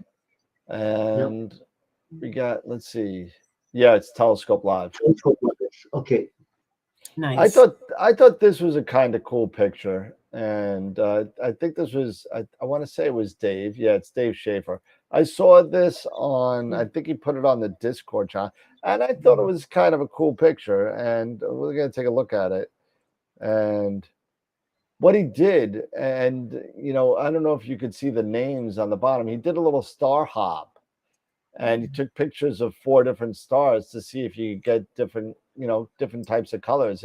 This is Dubhe in Ursa Major, Regulus over here, Castor, and Propus.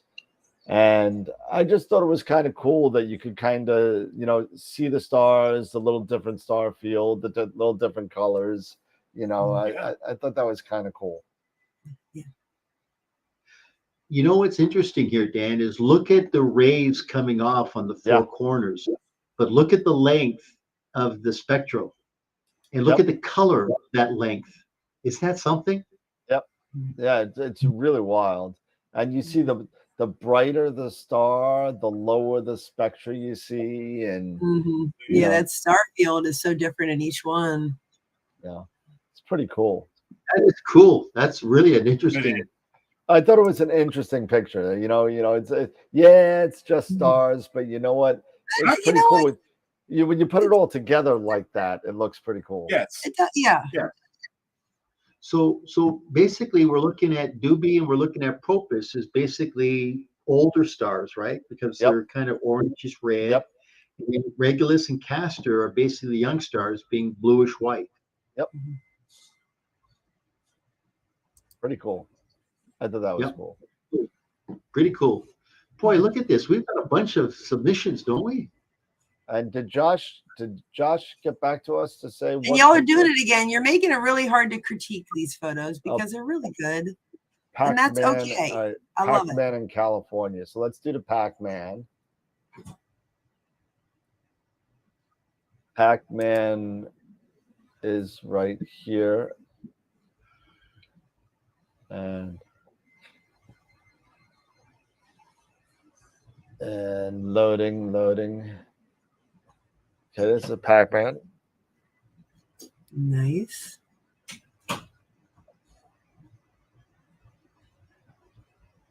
Lot of flux nebula, Yeah. A lot of flux in that. That's good. A lot of what do you call that? Do you call that flux? What do you call nebula? that? Yeah. Flux nebula. F flux FN. Intergalactic flux nebula.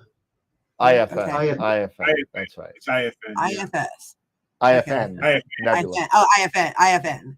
Yeah. Intergalactic flux nebula. I learn something new every day. At least one thing every time I'm on with you guys. All this. That's the great thing about doing what we do, and we're always learning. We're all. And you know what's funny about this IFN fascination recently? Within the past year, I would guess, it all of a sudden started popping out. It's always been there. You know what I mean? It's never not been there. It's just now people are taking longer and longer integration times in order to get it. And it's amazing that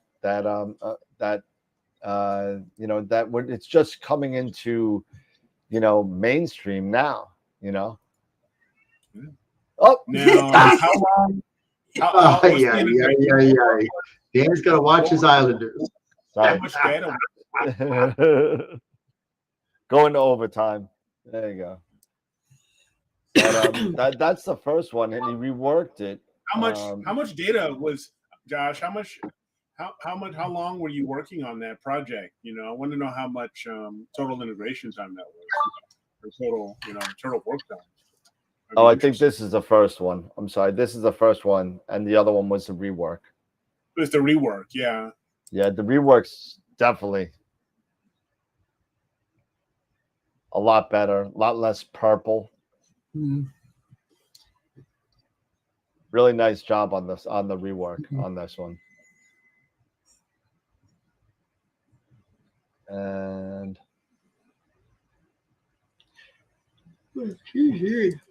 That's good. Sorry. More coffee. Hyacinths lie beyond the main body of the galaxy. Yeah, I see that. Yeah. Mhm.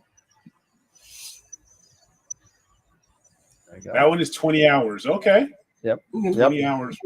Nice. Yeah, the rework, Josh. I mean, you did a really good job reworking that because you didn't bring out that it was there, but it wasn't there. The rework is way much better. That's not even English, I don't think, but I'm gonna use it anyway. Way much better. But you know, hey, you know, sometimes and we're all still working and reworking data and all that. So it's great to see where everybody you know, grows with the hobby and get better and just, you know, learn new techniques and, you know, learn new tricks of the trade and watch more YouTube and learn some more. And, you know, and that's what we do. Pete, where are we staying for these? Yeah, where are you? Where are you guys? Well, I snoozed and I'm not. I guess that's filled up wherever you guys are staying. No, well, So- it's snoozed for us too, I think. But we were going to stay in the Crown, and I think we're staying at the Sheridan right now. The Sheridan, okay, because I haven't made reservations because I went to look at the Crown and it was already filled. I'm like, yeah, okay. Yeah, So- we were sleeping at the wheel on that, and unfortunate, you know. But you know, literally the Crown and the Sheridan, Neef is right in the middle of the two of them. Just one's on one side, one's on the other. Right That's on. all. I mean, it's not that big of an area that we so. Mhm. Yeah, unfortunately, as Dan says, the Crown is sold out, but the Sheridan has still got availability. So Okay. So I need to get on. I need to get on that like immediately. Yeah, like tomorrow, but it might even be sold out by now. When I get off to, and there's a few of them. Like I'm trying to remember where I stayed in 2019. I don't remember where, but I mean, I think we had made reservations. You don't want to know where I stayed. I am not a particular soul, you know. So I wherever, as long as it's clean and fairly safe. I'll just say I didn't have a choice on where I stayed for every Neef that I've gone and stayed overnight. So the last couple I stayed at the Super 8 Motel in Suffern, and don't stay there. Don't stay at the Super 8. Don't stay at the Super 8. No. Okay. Yeah. I'm not the most discriminating. I mean, I'm like, neither am I. But if it's I'll take your word on that one. Yeah, don't just I don't know what else is around there, but don't stay there. Yeah, Jesse, definitely make reservations because I don't know if they're sold out already. But you just mentioned that you're part of the Neef and that the Crown was giving discount rates for the Neef in NEAIC, so you may be able to get a better deal. So definitely mention that as well. I've got at least one room on my hotels.com that one room free that I've kind of been just saving for a special occasion, and of course this is. So so I'll try that, and if it's booked up on hotels.com, I'll give them a call tomorrow. But okay, so and there's like a few other places within the general area there. So because hey Dan, if I'm not mistaken, the Sheridan from the Crown is only like 8 minutes away, right? They're real close. They're both 4 minutes away from Neef. One's on the northeast side and one's on the southwest side. So they're both. I'll tell you, the hardest time I had when I was there was finding somewhere to eat. That was really hard. There's a lot of places were closed on Saturday, and trying to find somewhere to get a sandwich for lunchtime. I remember Carl and I driving around for like hours before we're like, you know what, let's go back to the Wendy's, because I just couldn't find anywhere. Now I'd never been there, but I just couldn't find anything. I mean, there's probably a lot more there than I saw, but it just seemed like a lot of places were closed on the Saturday. Well, and correct me if I'm wrong. I think it might have been 2018, but wasn't 2019 the big measles outbreak that everyone was scared of? I don't remember. I think it was 2019 was there. No. Yeah, it was. But I don't know. It could have been. I don't I remember. think 29. I could be wrong. It could be 2018, but 2019. I thought was been. because they were ready to close NEAF that year. No, it was 2018. Really? It was Was it? 2018. 2018 they were looking to close NEAF because of big measles scare up there in Really? 2018. Okay. I don't think I'd heard of NEAF in 2018. So I have no idea about it.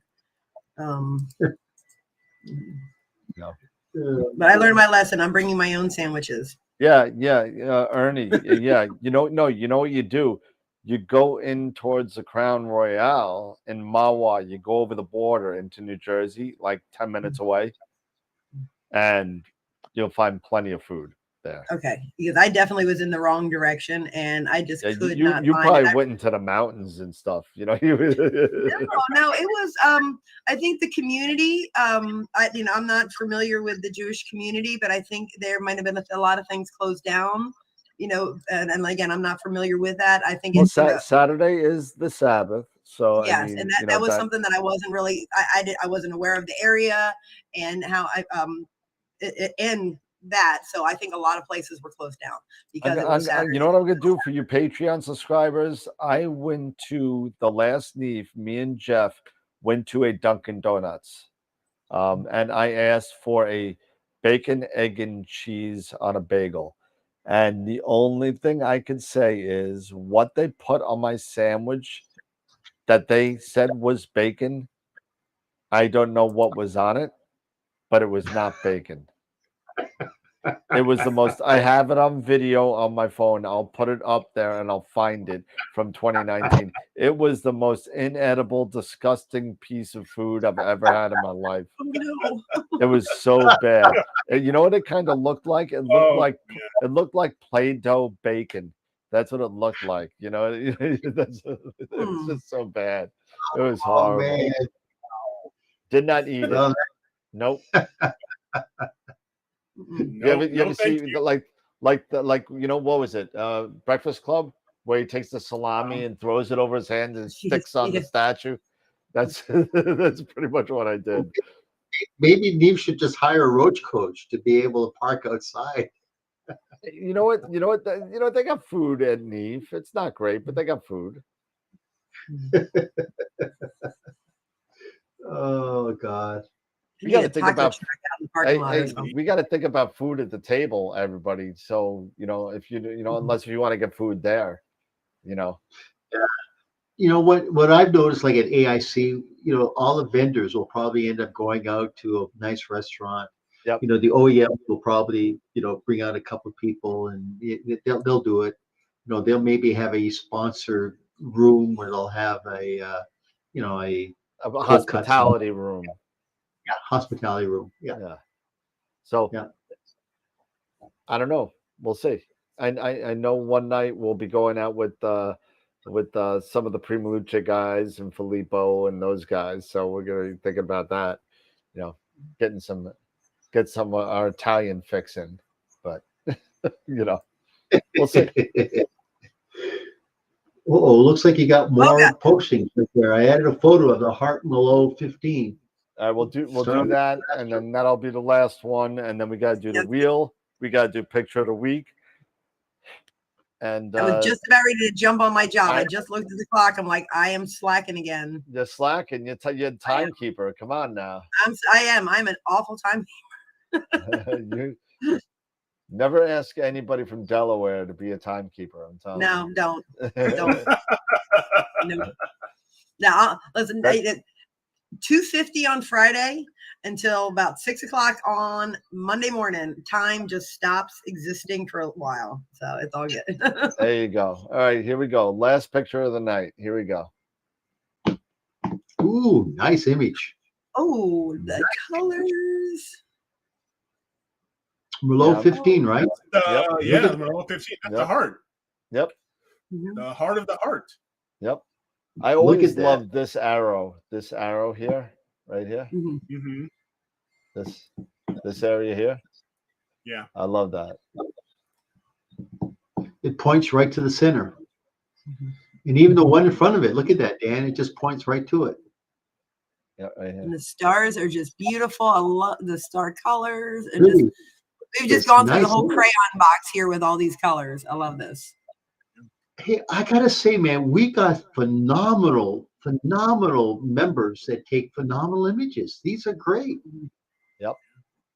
I mean, Guys, I you would need to come submit. on here and show us how you're doing this. We need to get some of you guys to really, please volunteer to come on the show and go through your workflow so you can share this with your, all our viewers and with us. So we can learn from you guys too, I'm sure. Like these photos. I agree. This would be a great image of the month for the calendar for next year. I mean, it's a great image. And don't forget, after picture of the week tonight, tomorrow, you could start plugging in your pictures for next week, and keep it on going. I mean, we got some really good pictures. We have to do. Did we do picture of the month for February? I think we did. Yeah, we did that.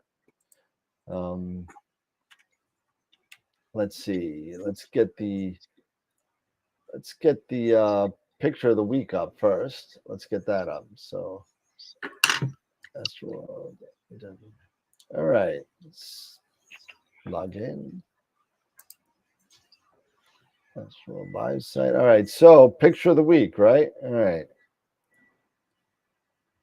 So here, just to recap the picture of the week. So here's our website.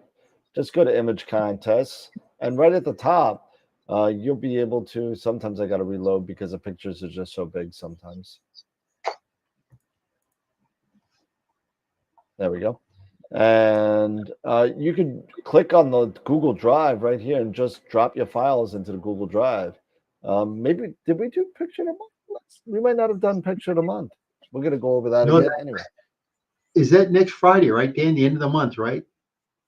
Mm-hmm. What? For picture of the month, is that? No, we usually do it the second week, and I think we missed it because of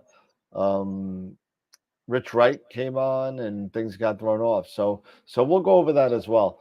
But picture of the week entries. Here we go. We got Dave Schaefer's M106. Ooh, I like that. That looks really nice.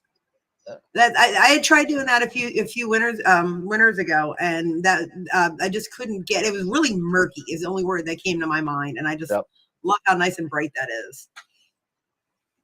Got a trunk. Ooh, elephant trunk. Yeah, that's nice. A trunk. Nice. That's by Chris Frickson. Then we got which one is this? That's different. I like that. I know what this is.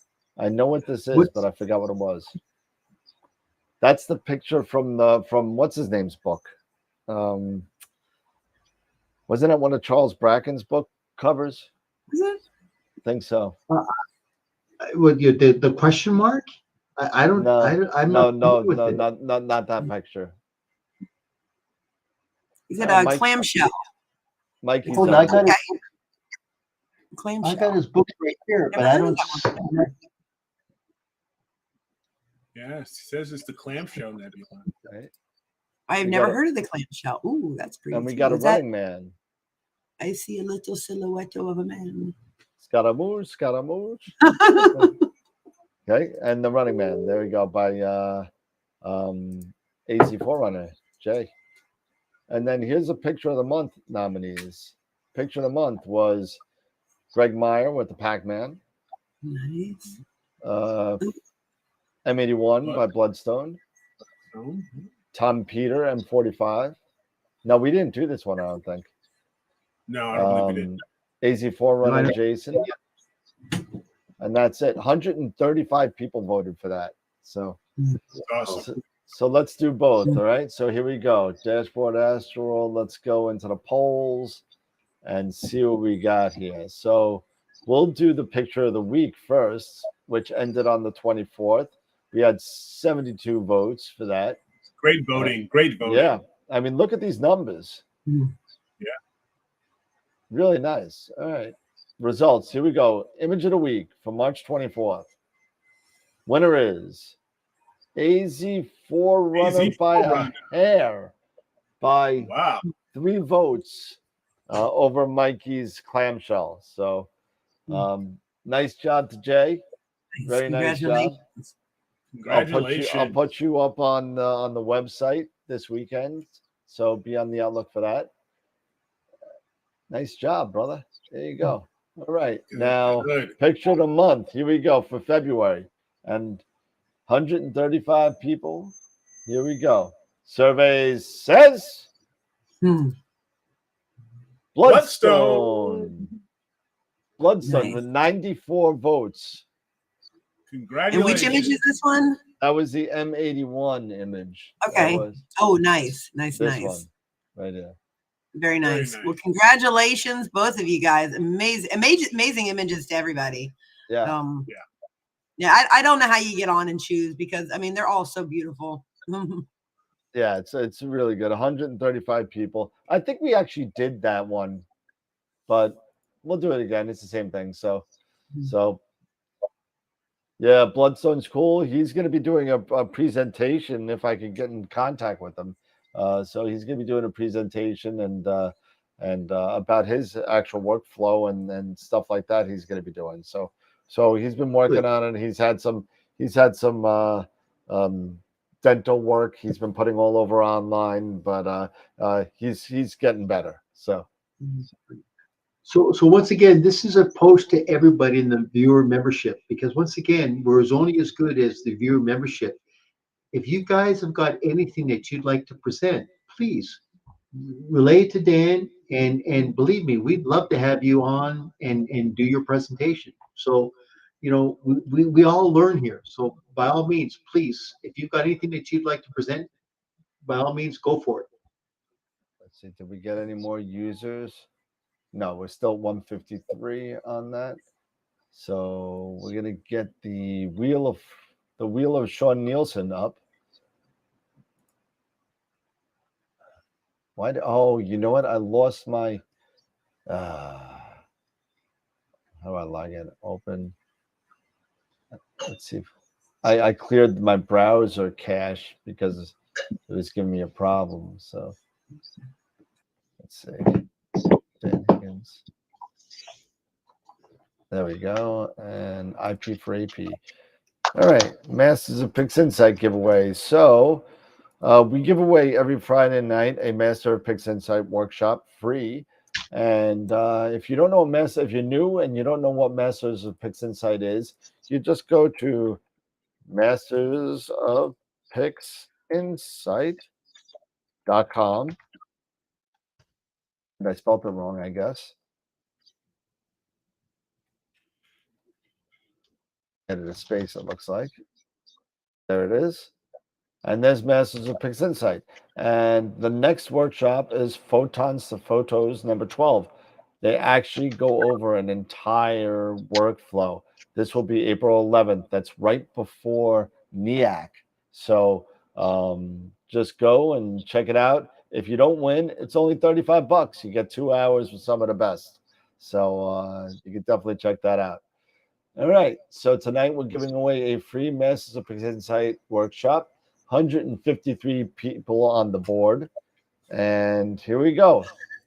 Rock and roll. Ready. And the winner is Alicia Woodhouse. That's a new name. All right. Alicia Woodhouse. There you go. Very good. So I'll send you an email along with an email to Pete Proul, and we'll get you in and we'll get you set up. So there you go. Nice job. All right. Boom. All right. 10 o'clock. There it The is. bell is ringing.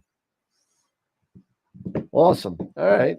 So don't forget, tomorrow afternoon we have Stacy Downton, 2 o'clock. Don't be late, Eric. You got to be on time for this one. Got to be on time. Got to be on time. And Pete, you'll be there. Jess, if you're more than welcome to come. I'm gonna give it. I'm gonna try. I'm not sure what the whole fam's got going on. That's blah, fine. blah. That's fine. But I'm gonna try my best. Yeah. Yeah, just let me know. I remember you can set mentioned up. it. Yeah, I remember you mentioned it, and I kind of like put it on the back burner, and it stayed there, unfortunately. So, but It happens. It's all good. It does.